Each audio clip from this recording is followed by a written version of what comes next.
How people pleasers are actually so suited to start a successful business. This is something that actually came to my realization recently, and it really hit me hard.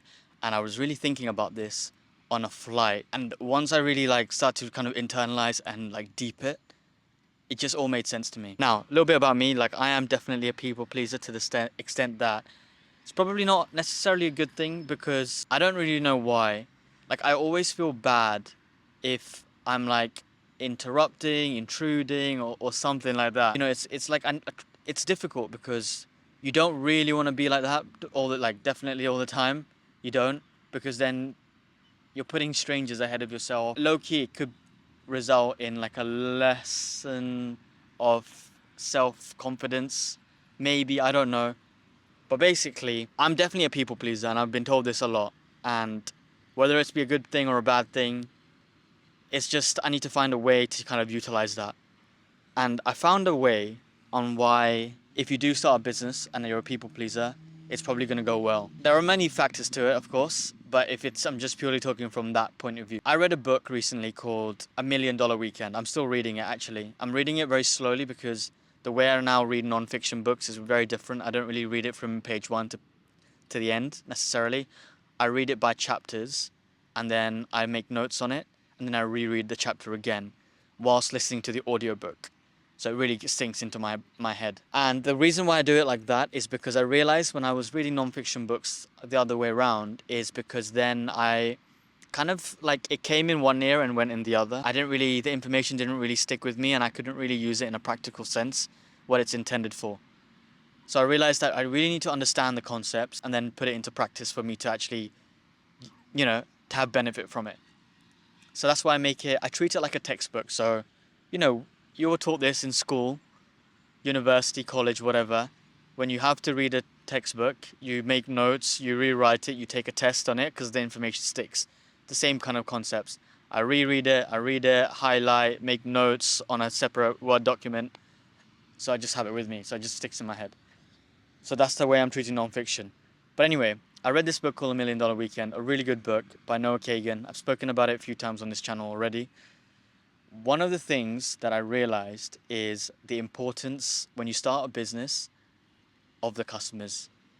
And Noah says that customers should always come first. It should always be the primary focus of a business, because without your customers, you're not going to have your business. They're the people that you basically have to cater towards and help solve a problem.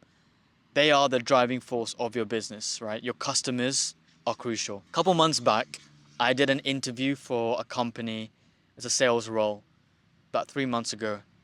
And I rejected the role because I got another offer from somewhere else and I decided to go with that. But it was a really good interview, and one of their core values is customers are king, right? And that really kind of stuck with me. And at that time, I didn't read about the Noah Kagan book. Didn't really have this idea about how important customers really were. But their core principle was customers are king. And when I was doing the interview, the two people that were interviewing me, I could see, because it was over Zoom, I could see behind the wall that they had it written in huge. They had it painted, customers are king. And they were telling me the importance of that. So I was like, wow, okay. These guys they really value this specific value, right? That they have for their company. That was that. Fast forward a few months later, I read the book, Noah Kagan. Then immediately okay, cool. Then Noah also talks about how important customers are. Then I spoke to my friend Ben, who has his business, and he was telling me the importance of customers. Cool, there's another thing that hit me. Then I was fortunate enough to speak to a founder of a multi-million-dollar company. And, I had 10 minutes to talk to her. And during that 10 minutes, I asked her what's one of the most important things you would say about being in business. And you guessed it, she said exactly the same thing. The importance of having a customer happy, right? It's always, always, always, always about your customers. So with that in mind, I then realized that you have to be a people person. You have to be able to solve someone's problem. You have to be able to spot people's problems. You have to be perspicacious of these things, right? Then you have to have the ability to problem solve. to find solutions. If you don't know the answer, that's fine. You have to find a way to find the answer. That is what drives a good business person. This is what I've realized. And how does this tie into being a people pleaser?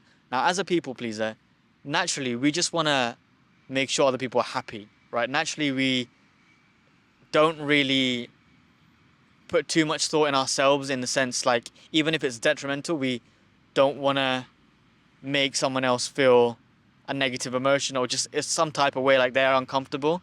We want to be able to like lessen the uncomfortableness, if that's even a word, and make them feel more comfortable, basically. And we're always trying to make people happy, or we're always trying to make people like comfortable. Okay, I've said comfortable a bit too much times, but my point is, as a people pleaser, this is what you do, right?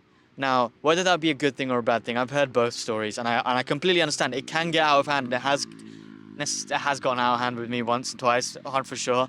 But I realized that if you're a people pleaser, now you have the ability to have the best customer service, because you really do care about people. Whether that be like actually in your mind putting the effort and actually caring, or rather than just like, autonomously, subconsciously, you just like want to please people. In that sense, you're perfectly prone to start a business. Right. Now, obviously, when you start a business, there's so many elements to it. You have to be able to be comfortable with being uncomfortable. You have to be able to be consistent. You have to be able to persevere, go through challenges, hurdles, of course. But in terms of the people element, in terms of people pleasing, you have got it nailed. You've got it locked. So have you ever considered starting a business if you're a people pleaser?